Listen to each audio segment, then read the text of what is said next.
Okay, well, welcome back. Um, I took a little longer than I expected break, but and I did watch the first episode, part one, and so I kind of made some notes on some things that I noticed that I skipped over a little bit, and so I want to go into further detail with you, but I want to recap what we talked about a few hours ago. Um, Priority testing for the MEHRA project and to further, this journey of discovering who our families were and are and who we descend from and these sort of identity things that we, come along with these discoveries.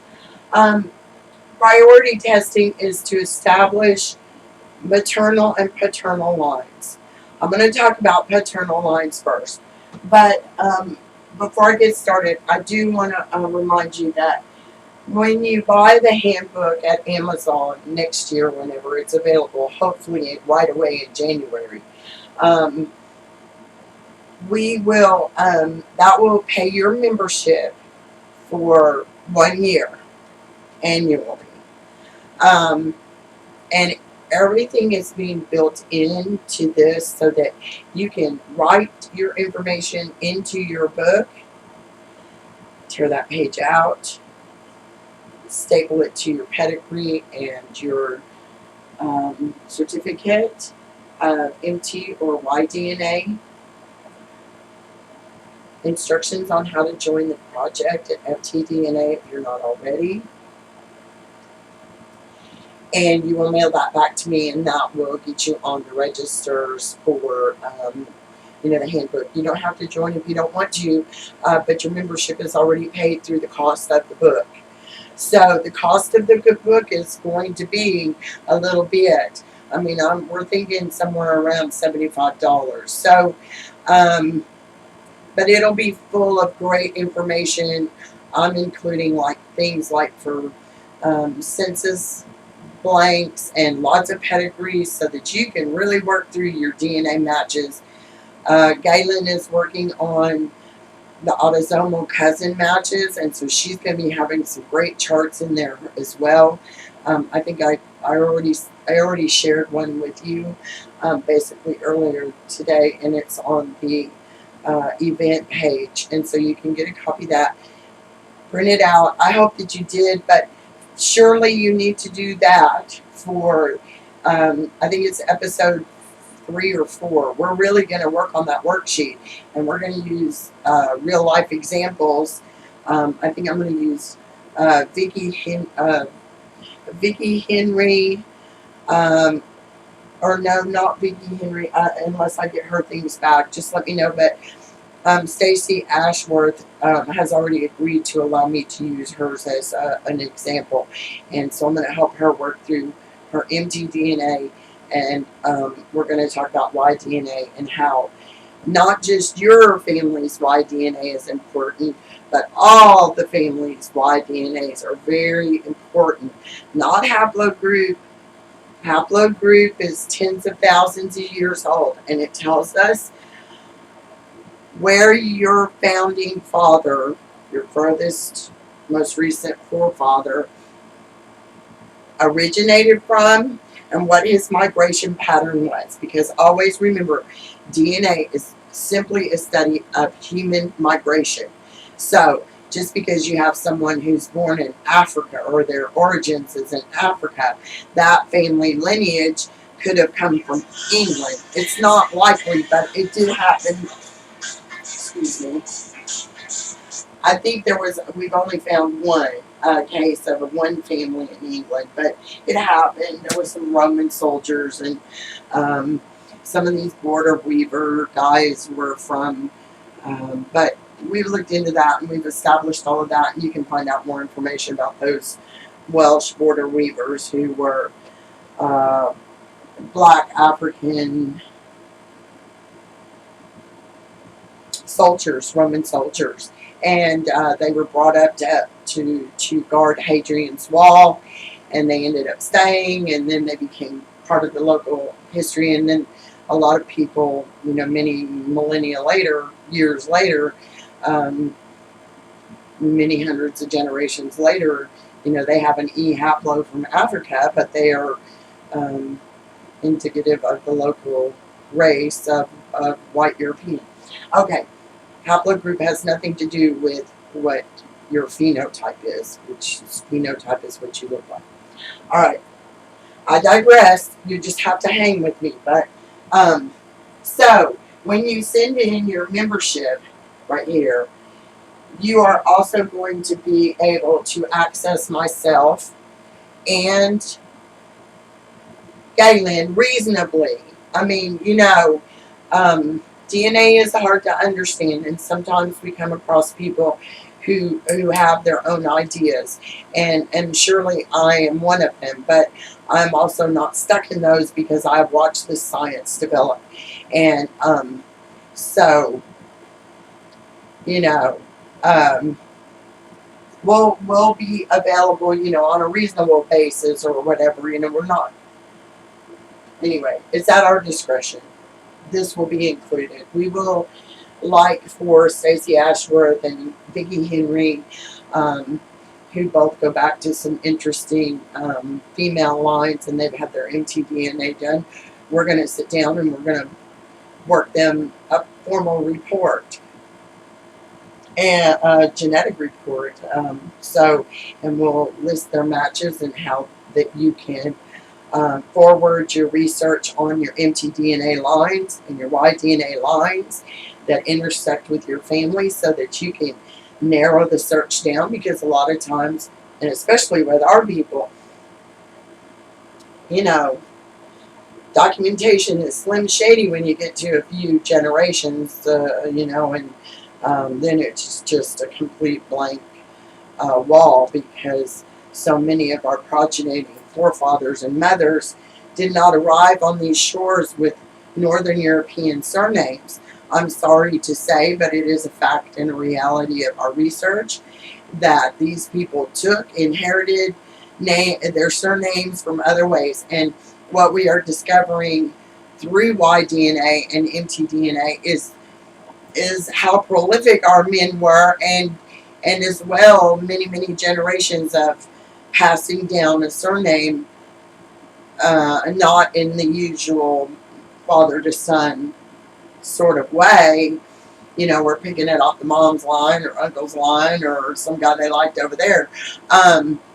So establishing Y and mtDNA is vital, and so that's our concentration on that. And Gayelynn will work with you on your cousin matches and working through GEDmatch and things like this. So that will be wonderful. I'm going to take some of this down, and then so I have room for more. And I'm going to go out of frame just for a second. But okay, so you've had plenty of time to take care of writing these notes down as I go. Even though I do have a very large new board, as you can see, for these projects. We're still working on the Goins book. And oh lordy, we have some new surprises with that, which I didn't think it could get any worse, but it has. Not worse, just harder and more answers to questions that we didn't even know we had until now. So it's constantly, as we get new discoveries, as we get new information and test results, then we are sort of forced to reevaluate and recalculate which direction navigation we should go next. And so it has been a real up and down. We've learned a lot, and we've answered a lot of questions, but we still have a lot too. And so we're still working on Goins book 1 and 2. I thought I had Goins book 1 all lined out. Unfortunately, some new test results that didn't quite jive with what we thought we knew. There goes, thinking that we know something. Okay, so I don't mean to turn my back on you, but I want you not to forget to check out 1619 Genealogy. Help us out finding Margaret Cornish. Any female descendants from her would be ever so we could look through and try to piece the pedigree chart back to her. And please don't forget to donate to our general funds at FTD in a project.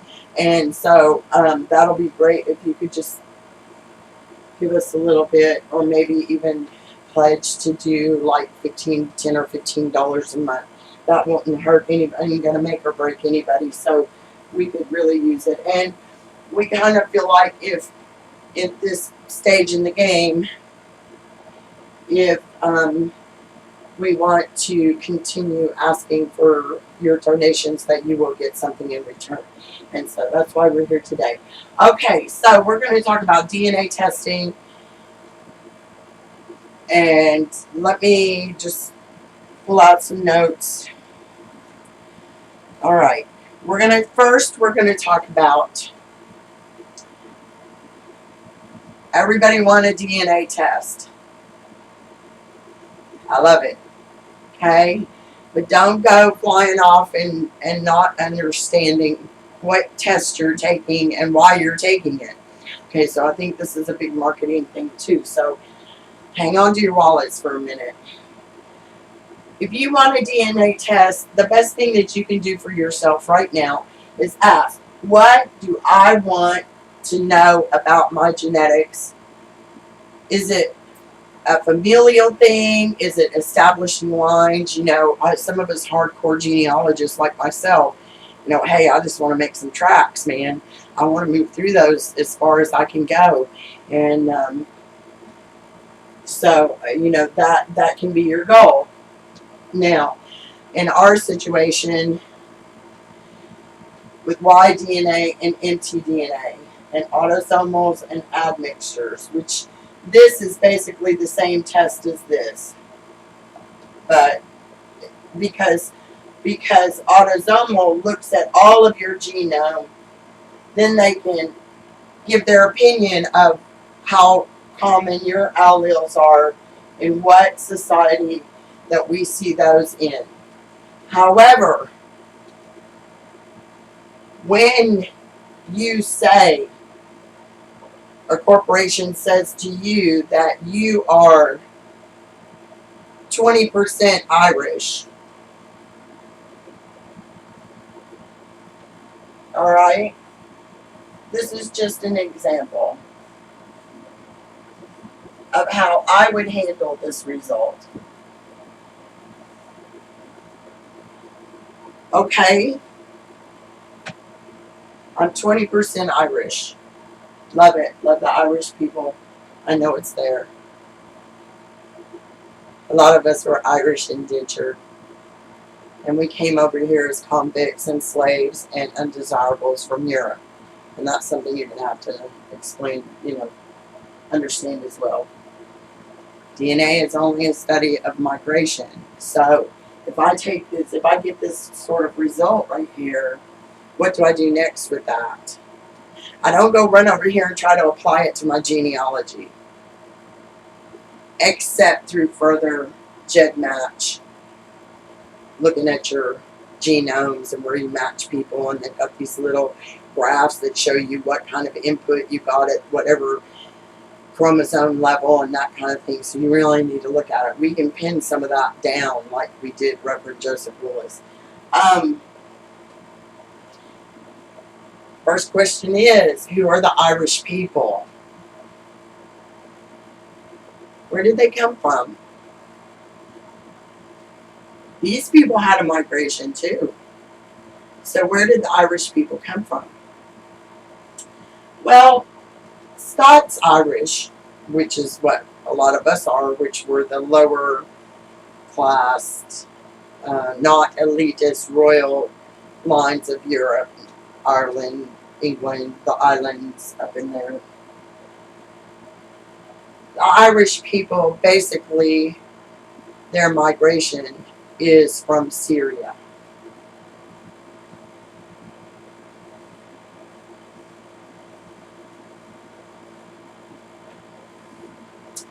So whenever you go looking at ancient DNA, which basically there's not a lot of understanding, you know, where these chromosomes, we haven't been far enough away from this ancestry to know, hey, right here in this person's alleles is where, you know, you had a mixed blood. You can see that mixed blood come in there sometimes.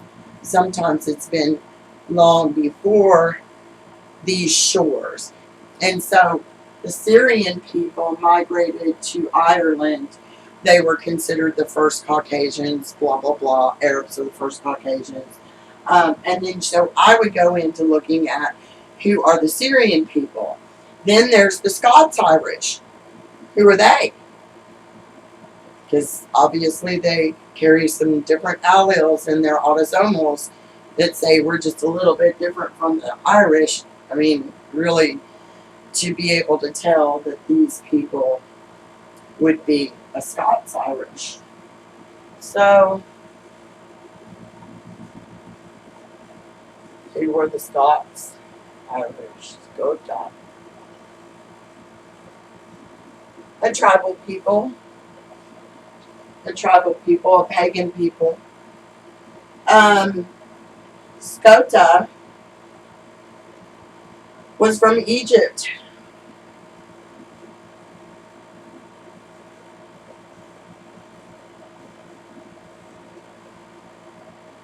Okay, so who were the Egyptians?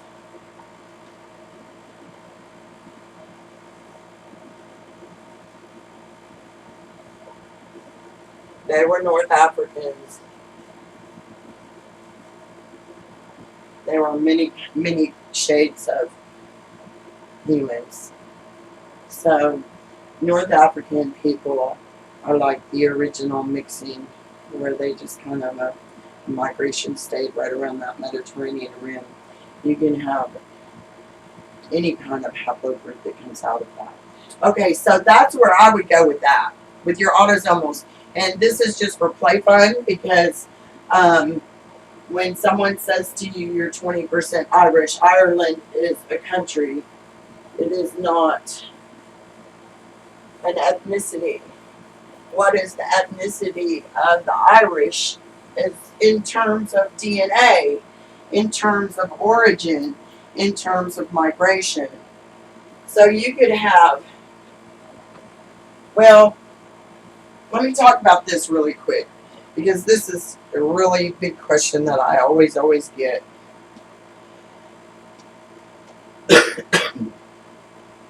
Excuse me. Let me get a drink of water just a second. I'm going to go out for it.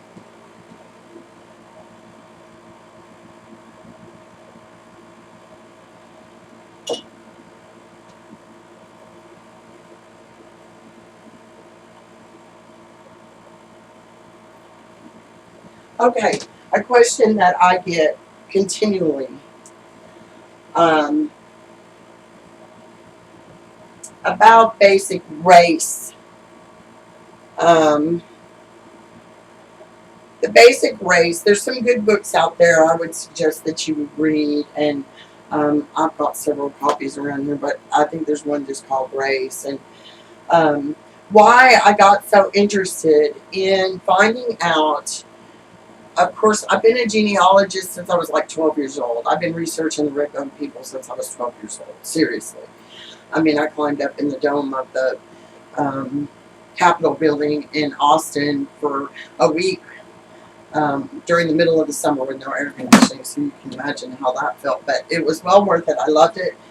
Never got over it, and continued to do so and to apply my education in a manner that benefits my people, because there was not a lot. And so this is you know, the question that we get the most often is, you know, how does Y-DNA work? How do autosomals work? And how does mtDNA work? We're talking about autosomals right now. And I want to caution you about haplogroup and and autosomals, which I did before. Like I said, the testing results are a little bit misleading just because we don't understand. You have to look at who are those people, and why I got so interested in autosomals was because back in 2000 and I can't remember 6, 7, or 8, somewhere in there, I did my autosomals with DNA tribes, and I thoroughly enjoyed the results, and they were thoroughly crazy. I mean, if I have mine posted, and you can look at them anytime you like. I mean, my top 5 to 7 matches, and even down into my lower matches, is Aboriginal Australian. And this was so fascinating. But Lucas, who he passed away, he's the founding, he founded DNA Tribes, and at one time it was this very small corporation, and we could really get intimate and talk to Lucas, and he sent us updates on our autosomals. He sent us, all kinds of fascinating information to keep. Every time they learned something new, he would send it out to us. He would tell us immediately, and he really was intrigued with our people because we are so unusual biologically. Okay, why would I be an Aboriginal Australian? Okay, I'm just, I'm not trying to be anything, but I'm just a white girl from East Texas. I always knew we had admixture. I knew my dad's people were red bones, and that they were, my mom was a white girl from the Midwest. She had no Southern mixture, kind of thing. She was never exposed. However, she did come to the South, lived in Texas all of her life, and thoroughly enjoyed and embraced all of the Southern. But on my genetic report, and you can look at it, I show no European, and my mother's full-blood European. I mean, there's no doubt where my mom's people came from. I mean, there's a few orphans in there and stuff, but I mean, it wouldn't have been anything exotic. Why am I coming back with Aboriginal Australian? And so this took me off onto this journey that we are going to explore. Aboriginal Australians, biologically, migratorily, are known as island hoppers ancient, because Aboriginal Australian is one of the most pure Aboriginal human DNA when we look at it. I mean, they didn't go anywhere. They're islanders, so they're secluded, and they didn't have a lot of outside influence and different blood mixing, kind of like our group. We just keep showing these up. But everybody thinks, so I went on this thing. I had this thing in my head that you inherit 50% from your mother and 50% from your father. All you guys, I bet you're guilty too. That is a fact. You get 50% from your mother and 50% from your father. The basic building blocks to build DNA to make a human. 50% comes from mommy and 50% comes from daddy. That doesn't have anything to do with your autosomals. Every single hair on your head, every single skin that flakes off. I mean, we lose DNA all the time. I mean, it's everywhere. You just couldn't scrub the world of your DNA. Seriously. I mean, if somebody knew how to look at it, it would find it from here till forever. For every human that ever lived. I mean, without decay, I guess. I don't know, whatever. Anyway, every single cell in your body is an exact 100% replica of every single ancestor you ever had. And we would absolutely tell you who that was if we knew how to read it all. But we don't. And so the science is still learning as well. So I stress to you, yes, it's true. You get 50% from your mother, 50% from your father. That is the structural building blocks for your DNA. when it comes to admixture, and you can pick randomly from all of that genetic pool, just like phenotype. And I know I've gone through this many times with you guys, but so autosomals, I just want to let you know, is the study of human migration. My dad shows no Aboriginal Australian. My full blood sister shows no Aboriginal Australian. And however, I show 0 to no North European whatsoever. So, figure. Now, I do match. I do have a very serious and hard match back to South America, which is a small group of native Indians who live in the Amazonian forest, and they are called what's Y population, and they are unrelated to the Asian Native American, not even through mtDNA. So that this is a curious little group, and they're working hard to find out more about us. But my most overwhelming DNA is matched to this Y population, who is also a match to the Papua New Guinea islanders all along the way, Australia, New Zealand, like that. All right. We're going to talk about Y DNA and establishing your Y DNA or mtDNA lines, and establishing that of other related families. Okay, so if this is the way Y DNA and mtDNA are going to work.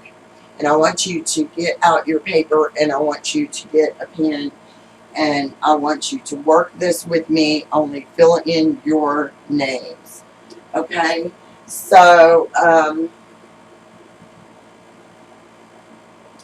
give you a second, and I'm going to pretty much explain autosomals and admixtures. They are the same test, because autosomal is a look at your entire genome, and admixture is when they go in and they say, well, these alleles are common among whatever module of people they're comparing you to.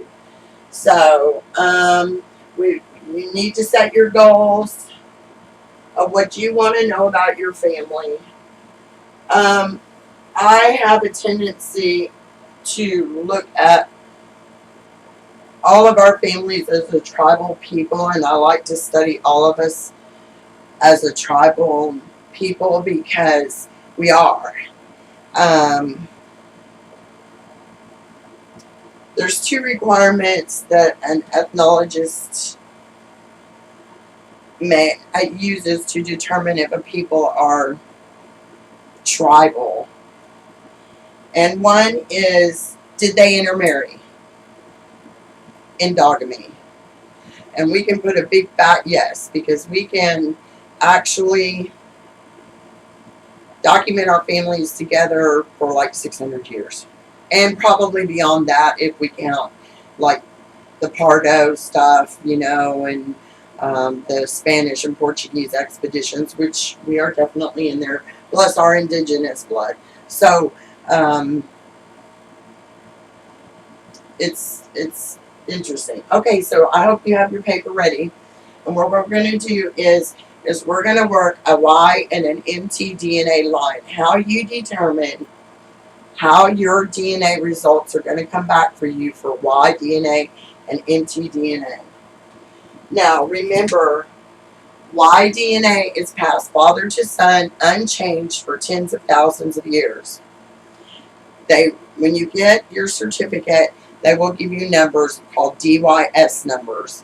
All right, and yours will be unique to your surname, which, and I'll use the term loosely because it's just a name, and at some point or another, someone had to make up that name or carry that name down. To your particular male line. A female passes her full sequence mtDNA, mother to child, male and female, unchanged. However, a mother's DNA, it dies mtDNA is not passed from her son to a child, so it's lost. So that, but the daughters continue to carry hers, mother to child, mother to child. So paternal Y-DNA is, who is my father?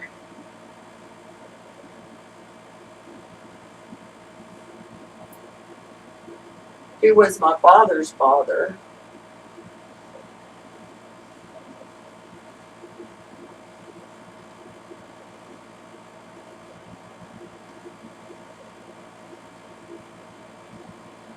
Okay.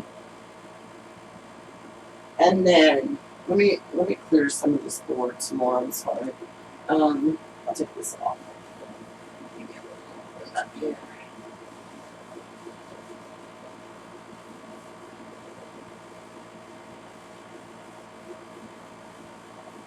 Okay, so let's take this off and put. I need to get that damp, so I may have to walk away in a few minutes. So let's do. This is Y-DNA.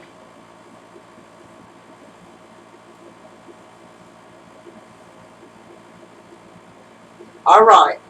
This is my father, Carl. And this is his father, Leonard Stringer. That's my maiden name. Who was Leonard Stringer's father? Was Doc Willis, and of course Stringer.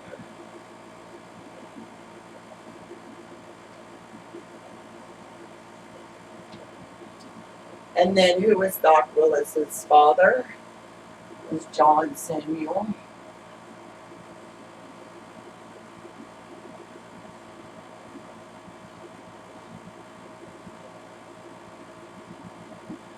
Okay, so forth and so on. John Samuel's father was Neil Cornelius.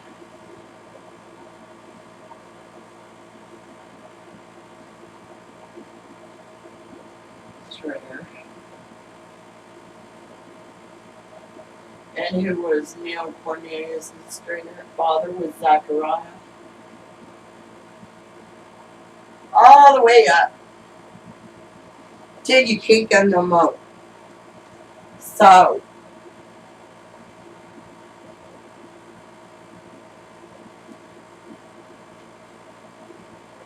this is Y-DNA. This man inherited from this man, and from this man, and from this man, and from this man, and from this man, all the way up. Exact same Y-DNA. Replicated over and over and over every generation from father to son. As long as the paternity is not broken, okay? And you do have to realize that it does happen, and it did happen. And so, this is why establishing Y-DNA is so important, besides the fact that, our people did not arrive here with North European surnames. I mean, some of the Irish indentured and the Welsh and the Gypsies, some of them came, but even their names are morphed. And, we look at their, and I do want to add, and I'm just, I don't say it a lot, but after looking at all the DNA results that we've looked at over the years, the overwhelming input is Gypsy from India, Pakistan, Middle East, Far East even. So, that's a thought. And so you have to understand who those people were too, and what kind of DNA you're going to see whenever they come back. But this Y-DNA is passed. Furthest most forefather way up there tens of thousands of years ago, all the way down to your father or you, a male line. All right. Then, so what they're going to do with you on all of this is they are going to give you a haplo assignment. So,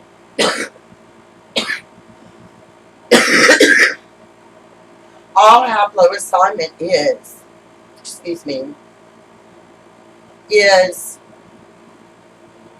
Let me turn that air conditioner off. I hope that hasn't been interfering with you guys hearing. I'm so sorry. A haploassignment. Haploassignment, all it means is that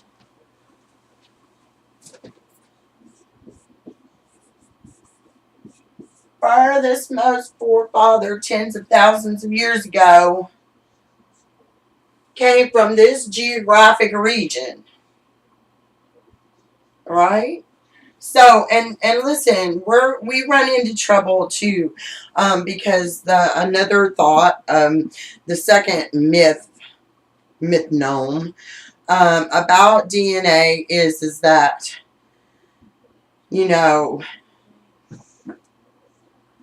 only 2,000 years old since the flood. Okay, but you have to and that we all come from Noah and all of that. I'm not going to get into all of that, and I'm sure it's, I have a, anyway, I'm not going to talk about it. I don't know. I'm going to plead the fifth, that this haplo is tens of thousands of years old, and all this tells us is that what region of the world did this forefather come from tens of thousands of years ago? Now, if you are a white man,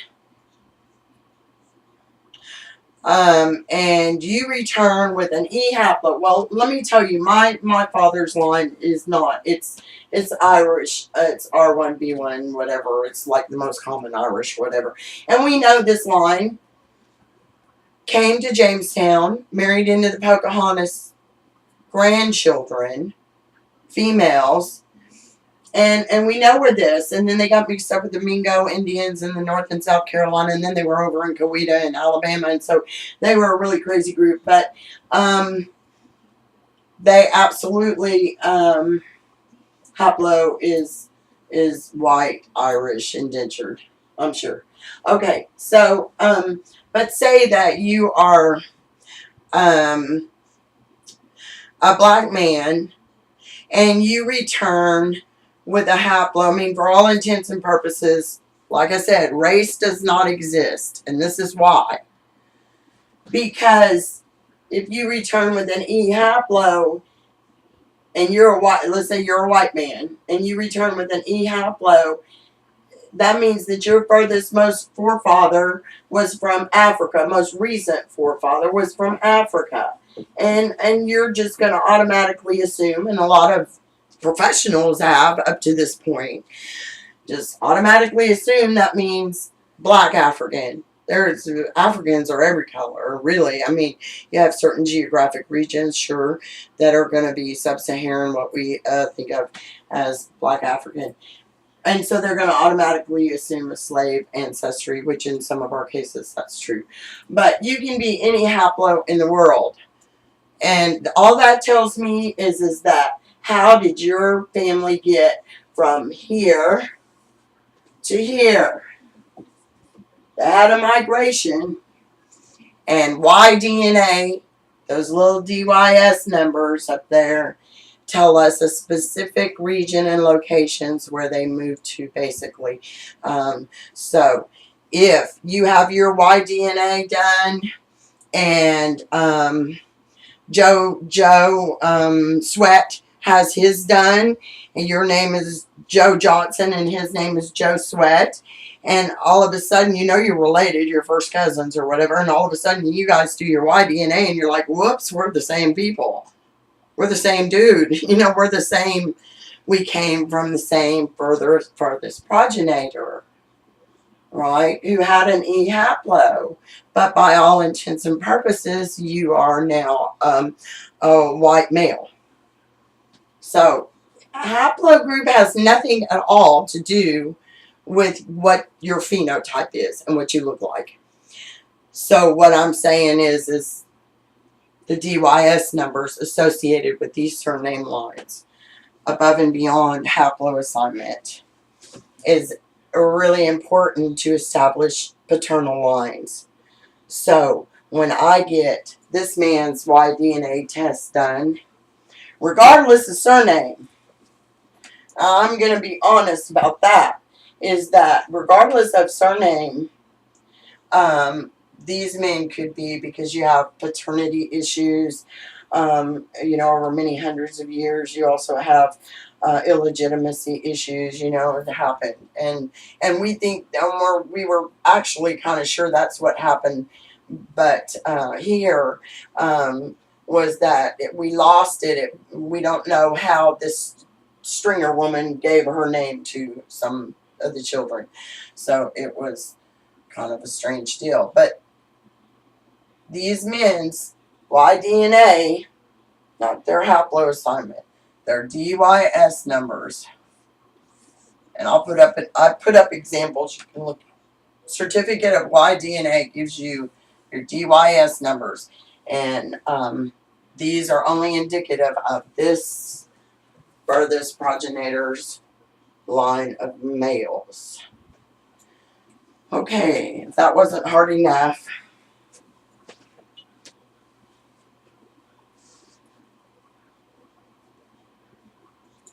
that's a lot to take in. Let's just recap it really quick. Haploassignment is very important only to establish geographic location of the furthest, most recent forefather, which could be 10 to 20, 30,000 years. I mean, it can happen.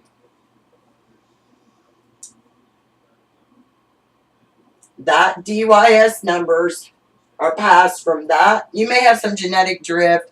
You may be like one genetic distance, because in the past your family's kind of split and went a different. That's called genetic drift, and it happens. And they actually do come from the same surname or from the same progeniting forefather, but they drifted away from one another. One might have went to another geographic location, like, you know, that's why I tell you geographic location. It just tells me this man here comes from an E haplo. His most recent forefather up there came from Africa. So how did he get from Africa to your father? Then DYS is unique sets of numbers and only inherited by this line of particular males. So there's no doubt whether you are or you ain't with this type of Y-DNA. There's no cousin match. It only follows this line. And only males inherit that. Females do not. Okay, so now let's talk about mtDNA.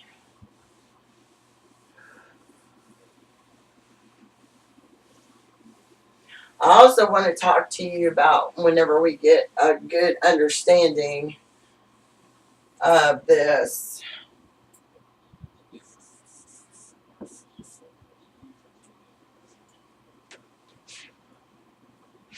we're going to talk about matches and all of these matching surname lines and yada yada. I'm trying to think of a good example to use for the mtDNA, because Marilyn Baguette Kogliaka, she actually is like,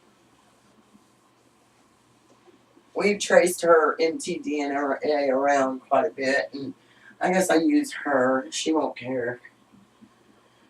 Alright. So I want you to get your pens and papers out. And I want you to put mtDNA across the top. And I want you to work your mtDNA or that of a test subject that you might have. So, Marilyn Kogliaka is here.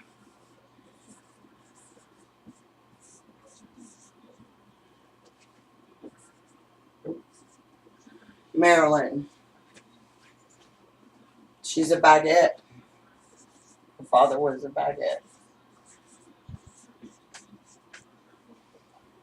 her mother was a Goins. I'm just going to use names. And some of them might be wrong, but I'm getting you the example.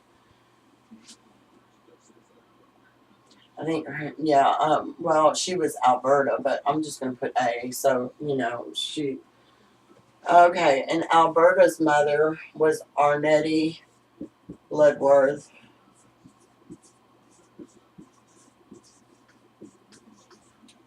And then I believe her mother was an Ashworth. Anyway, it goes up to the Ashworths. And then her mother was a Hill or something. It's close. Okay, I'm remembering off at the top of my head. I should have used mine, except hers are so interesting. Okay, so you need to work your mom or your mtDNA, males and females. Work your mtDNA right here. You're going to have these are NEE, these are maiden names. You don't have to put Bloodworth Goins because the next one is a Goins, so we know that. But on the pedigree charts that you're going to be required to submit to us for consultations and, you know, discussions on your mtDNA and that kind of thing, you're going to have to give me these pedigrees, and they're going to have to be pretty good because we all need to remember that genealogy or DNA is only as good as the genealogy that we have. And so it's changing things. We're learning new things. And we're going to talk about that in a minute. Okay, so just like in male DNA, the women have unique or assigned a set of unique numbers that are on the chromosome level. And these are the only numbers from that furthest foremother. You don't know who she is, all right? I mean, as far back as someone can, I think she goes on up to a Wilson or something. Wilson's in here. It's in here somewhere. So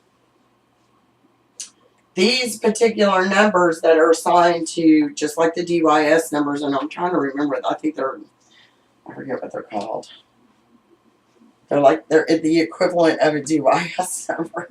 I can't think right now. I'm having a little bit of a slow spot. Okay, so let's just use these unique numbers.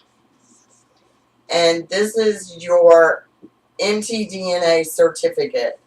And why I need it is just like the male line, is because you are assigned a set, your mother and her mother and her mother and her mother and her mother were assigned a set of unique numbers assigned to this foremother from way back up there.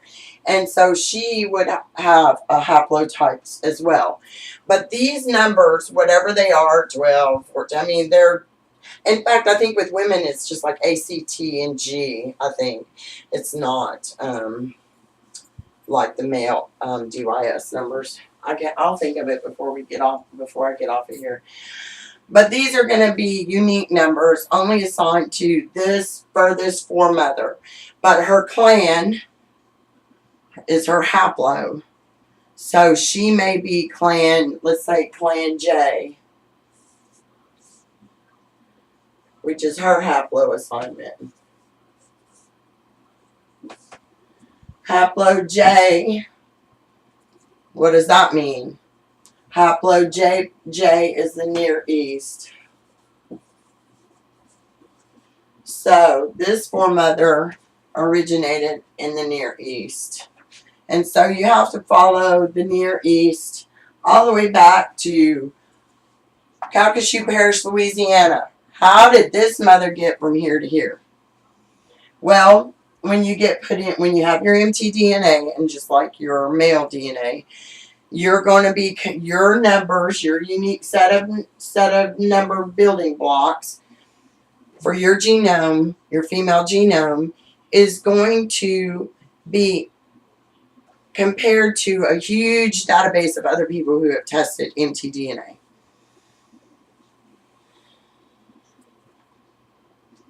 And you're never going to match anyone on a 1-step, 2-step, 3-step distance that you don't come from the same mother.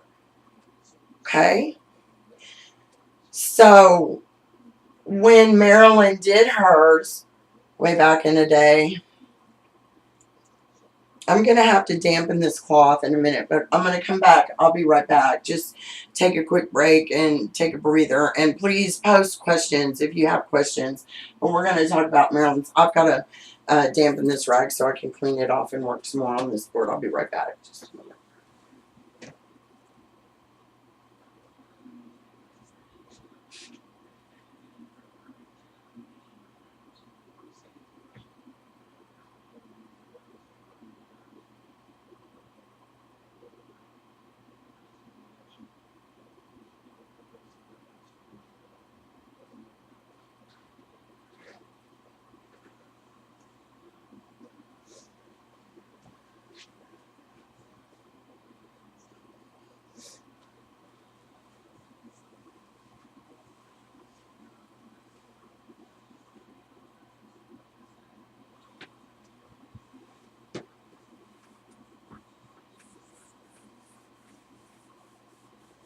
Y'all love my new board. I've already finally got it up for me about a month or so ago. I've been planning for it for a while, but I live in an old house and we had a lot of updating, so I didn't want to put it in until we finished painting and stuff like that. Okay. We're going to talk about Marilyn's matches. Her unique mtDNA matches.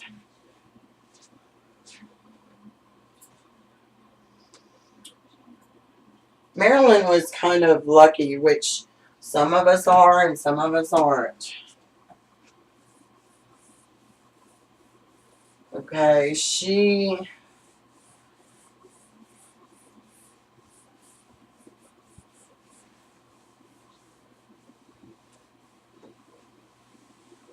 lucked out, actually. It's just we haven't really understood a lot about. It's been a struggle to try to figure out the mtDNA matches. They're a lot harder than the Ys. The Y DNA matches are pretty straight up.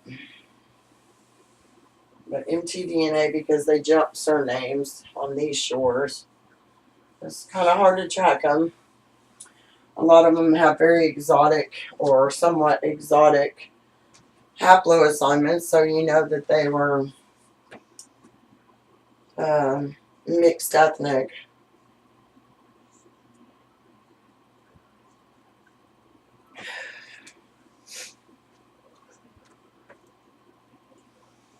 Okay, so Marilyn's mtDNA came back and she got her mtDNA certificate with her assigned numbers.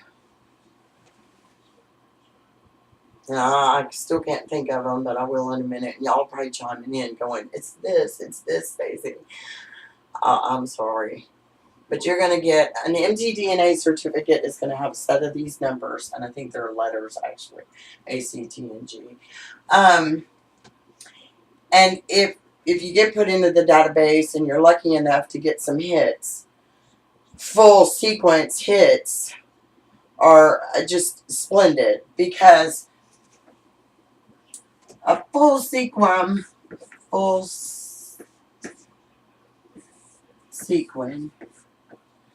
match, regardless what the surname is, if they have a full sequence match to you or your mother, some way or another, that living testing person who matches you, or their mtDNA matches yours, somewhere up the line you guys share the exact same ancestress, but only on the female line. Remember, Work your DNA. You got to work your MTs and you got to work your Ys. So now let's add in here. We have a basic understanding that if your numbers are the same and you match somebody on a Y DNA or an MT DNA, there's no ifs, ands, or buts about it. You come from the same forefather or foremother, ancestress, somewhere, regardless of surname. So now let's interject autosomal. Cousin Connect. Family Finder. I don't know what they call it at Ancestry, but you guys all get me. A GED match. Where you're comparing your kid against somebody else's kid and you're getting a hit. This is the same thing. If you get a hit on there, you got to figure it out. So, let's say that, like in my case, my grandmother was a Nash. Her mother was a Goins. Why would I care what those male Y DNA lines are when my father is a stringer? Because we're all interrelated. So, like Tana Joe Bass has got a really good grasp on the Bass lines. There is numerous Bass lines, male Bass lines, who were all interrelated. We all come out of the Nasman and all of that deal up there. You know, Tidewater, Virginia, Northern Neck of Virginia, all of New York, Massachusetts, Maryland, all of those, just like the Delaware Moors and all that, we're all related. But if I say that I have a match to Tana Joe Bass, and I say to Tana Joe, well, tell me about your Bass family. Say we're matching on the Bass. Okay, well, why is it important for me to find out what her father or her Bass line Y DNA is? Because that affects me. It's still in my ancestry and my autosomals, but it's not my direct Y DNA line or mtDNA line. And so this is why this project is really important with the MEHRA group, because we're identifying these progenitors, okay?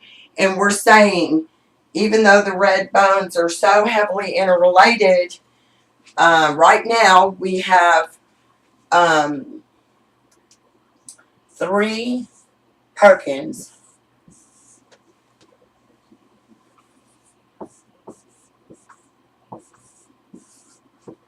male lines.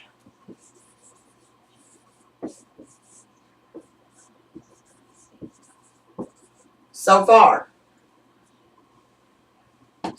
we've identified 3 male Perkins lines. Well, when you match my kid and I come from Nancy Perkins, that's where we're matching. Well, I don't know if Nancy Perkins was married to a Perkins or if she was a Perkins. Okay, so it would be vital for me to find out who was Nancy Perkins' husband or father, or who was the neighbor living next door. I mean, we lived all around each other always. But it's important when she says she has a match to me on a Perkins, then you and I have to work together to find out which freaking Perkins are you talking about. Because we're all interrelated. Okay, so you could tell me Josh Perkins, old Jock, and I would believe you, and Mary Mixon, and all of that. But he does not, he is an E haplo, and he has 100% Y DNA matches to Goins, Sweat, Warwick, Powell. Now they're one genetic distance, which is probably just genetic drift. Warwick, Powell, Goins, Sweat, Warwick, oh, Williams. Okay, Williams. Okay? And so she tells me, oh, I'm related to you on Jock Perkins' line. Okay. But that would mean that you were related to me 3 ways on old Jock Perkins' line. And you said, because he's a 100% match to a Goins, I descend from which Goins? Now we need to establish which Goins. Okay, you come to me and you say, I have a match to a Goins and, related to you. Okay, well, like somebody said the other day on the online said, well, that's not saying much because Stacy's related to every darn body, which is true. I am. Red bones are all related to each other heavily. And up until recent years. So, when you say I've got a match to you on the Goins, well, which Goins? Because I'm also related to, we've identified 6 thus far.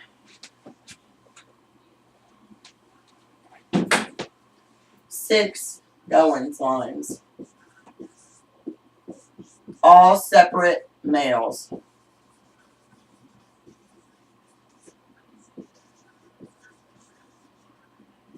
But all interrelated otherwise.